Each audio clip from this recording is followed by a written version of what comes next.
Bonjour à tous.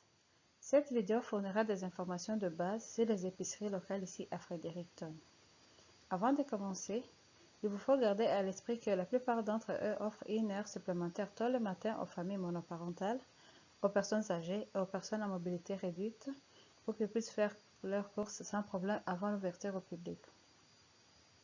L'autre chose est que la plupart de ces magasins offrent actuellement d'autres services supplémentaires.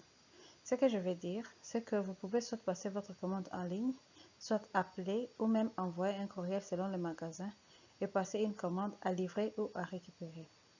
La dernière chose que je vais mentionner avant de commencer est que nous fournirons les liens de tous ces magasins dans la section description afin que vous puissiez accéder à leur site web et bien sûr à la dernière mise à jour en termes d'horaires et d'autres services. Ainsi, le premier magasin est Superstore. Comme vous pouvez le voir, ils sont ouverts de 8h à 21h et les dimanches ils sont ouverts de 9h à 19h. Ils n'ont pas de montant minimal de commande en ligne. Il vous suffit de vous rendre sur le site web et de procurer des articles et bien sûr de suivre les étapes ci. Et à tout moment, vous pouvez faire une pause et noter les étapes si nécessaire. En deuxième lieu, il y a Walmart, dont les achats en ligne nécessitent un montant minimal de 50 $ et vous pouvez commander au maximum des articles de la même catégorie. Là encore, le lien vers Walmart est ici et sera fourni dans la description et voici les étapes. En troisième lieu, il y a Sobeys qui est ouvert du lundi au dimanche de 8h à 22h et encore une fois, il consacre la première heure comme je l'ai mentionné. En quatrième lieu, il y a John Taiga, situé au côté sud. Leurs heures d'ouverture sont comme vous pouvez le voir et elles seront changées à partir du 15 juin, comme vous le voyez aussi. Malheureusement, ils n'offrent plus et n'acceptent plus de commandes par téléphone ni par courriel.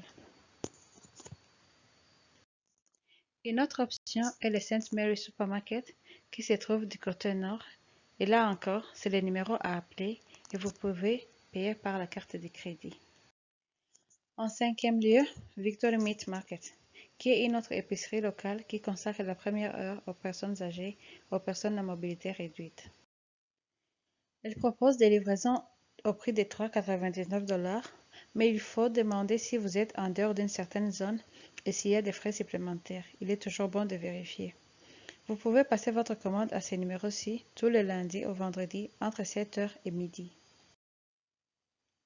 Il propose également un service de livraison le jour même, c'est-à-dire que vous pouvez vous présenter avant 16h à l'arrière de la porte et vous apporte votre commande et vous pouvez payer par carte de crédit au téléphone ou par virement électronique à cette adresse courriel.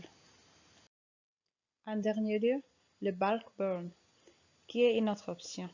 Le personnel vous rencontrera à la porte et fera une collecte pour vous. Si vous sortez avec toute la famille, ce n'est évidemment pas un conseil, mais si vous sortez avec toute la famille pour faire des provisions, en ces cas-là, le personnel vous rencontrera à la porte, vous demandera une liste des quantités dont vous avez besoin et vous aidera. Ils offrent un service d'achat en ligne, comme je l'ai encore mentionné. Voici les étapes. Il vous suffit de vous rendre au magasin en personne et de payer une fois que votre commande est prête. Enfin, je voudrais mentionner certaines applications telles que Flip. Flip est une application que vous pouvez obtenir à l'App Store ou Google Play selon que vous utilisez un appareil Apple ou Android. Ce qu'une application comme Flip fait, c'est qu'elle vous fournit tous les dépliants locaux, dont en gros vous choisissez quel magasin et vous recevez leur dépliant afin que vous puissiez économiser un peu d'argent, ce qui ne fait jamais de mal. Merci de votre attention.